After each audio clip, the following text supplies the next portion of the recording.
gostaria de começar com a seguinte questão. A gente sabe que os blocos formados tanto para a disputa da mesa na Câmara e também para a disputa das comissões, que ainda vai acontecer, são blocos efêmeros.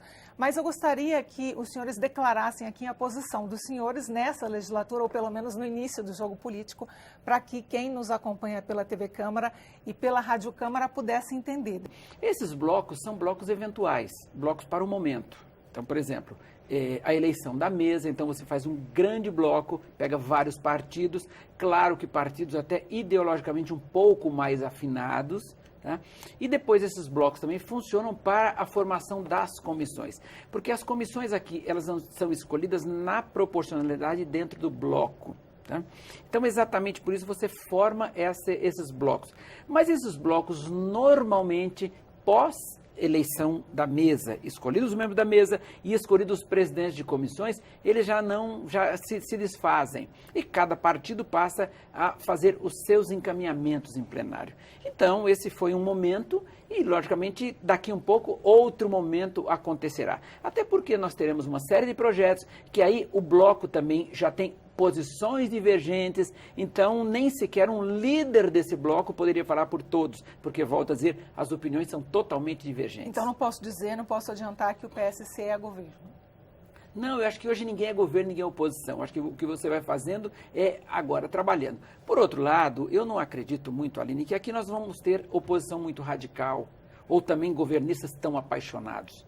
Nós vamos ter causas nessa casa. As reformas, por exemplo, vão ser causas que daqui um pouco, por exemplo, o bloco, aquele que poderia imaginar-se de oposição hoje, daqui um pouco ele vai ter que votar, por exemplo, a reforma da Previdência. Mas ele vai sugerir o seguinte, olha, não são 65 anos, não são 62, são 58, ou então, no caso, por exemplo, da reforma tributária, olha, o imposto não deve ser dessa forma, vai ser daquela. Eu acredito que nós vamos ver um bom momento na Câmara. Pergunta que seria sobre a reforma da Previdência. Todos nós sabemos que é uma reforma fiscal, inclusive nas mensagens do STF, da Câmara dos Deputados, na mensagem do Executivo que foi lida pela deputada Soraya Santos, todos eles colocaram como objetivo principal debelar a crise fiscal na qual o Brasil se encontra. Dado isso, como explicar para a população, como deseja o governo Bolsonaro, que a reforma da Previdência seria uma reforma necessária? Não dá para desassociar as duas coisas. Correto? Não dá para você desassociar, por exemplo, que a reforma tributária ou equilíbrio fiscal esteja também trabalhando em cima da reforma da Previdência Social. Porque, na realidade, é isso. Se não tiver dinheiro, não tem o que fazer. Hoje, por exemplo, nós temos um Brasil que custa muito. Nós aprovamos o último orçamento com 129 bilhões de déficit primário. Portanto, é um grande buraco. O que isso quer dizer para as pessoas é o seguinte. O que você quer dizer para as pessoas? Olha, nós vamos arrecadar menos do que nós vamos gastar. Agora, aí tem pessoas hoje, não, mas é o seguinte, aumenta esse imposto, não tem mais. Não há mais capacidade contributiva do povo brasileiro. O povo já não aguenta, nós temos uma alta carga tributária. O sistema de previdência é um sistema compensatório, não é? Se você, por exemplo, hoje, e nós temos uma série de desajustes, por exemplo, o Aliel sabe disso, nós temos uma população, por exemplo, envelhecida. Agora, essa população envelhecida, talvez nós perdemos a grande oportunidade de lá atrás fazermos uma reforma. E que aí foi se agravando. A reforma da Previdência, alguns dizem, ela é deficitária, não é deficitária. Isso é uma discussão que também vai entrar na pauta. Não dá para nós, nesse momento, quer dizer, privilegiarmos os mais ricos em detrimento dos mais pobres. Não. Até porque, na realidade, a Previdência é alguma coisa que funciona para os mais pobres. O mais rico, ele se defende, ele tem casa de aluguéis, ele sobrevive. A Previdência, ela é um sistema que veio para o mais pobre, para que exatamente por aí haja distribuição de renda. Porque na hora em que você tem alguém, por exemplo, na ponta da linha, e num determinado momento está ganhando lá R$1.000, R$2.000, que a média de aposentadorias no Brasil é mais ou menos isso. A grande média são 2 salários. Tá? Agora, esse é o que vai precisar. Agora, é claro que nós não podemos debater este assunto simplesmente com paixão. Nós temos que debater de forma bem clara, bem objetiva e sabermos que se nós tivermos um problema na Previdência, quem vai sofrer são exatamente esses mais pobres. E vão sofrer exatamente porque deixarão de receber as suas previdências.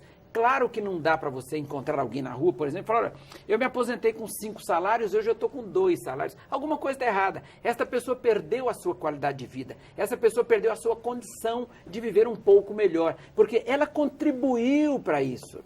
Agora, o que nós precisamos fazer é exatamente corrigir essas distorções, para que a pessoa possa ter um mínimo, principalmente na terceira idade. Porque hoje eu digo o seguinte, a velhice, ela é longa e é muito cara. Agora, não dá para a Previdência simplesmente, no meio do caminho, dizer o seguinte, olha, eu te aposentei com 5 salários e agora, no fim, eu estou te dando 2.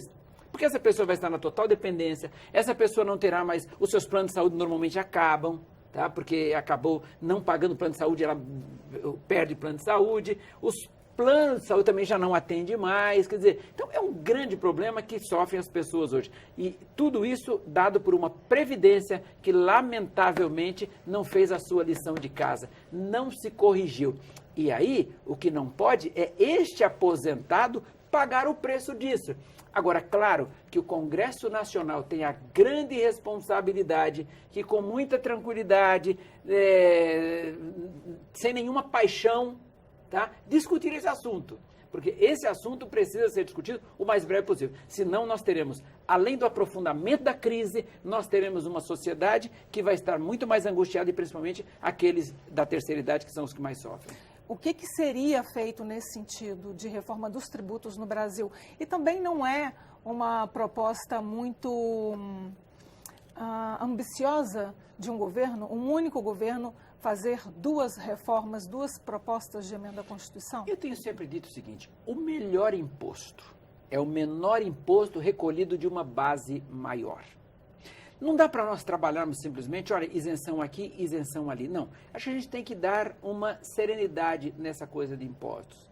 Agora, por outro lado, o imposto é alguma coisa. Primeiro, nós temos ainda uma grande sonegação no país. Isso precisa ser corrigido.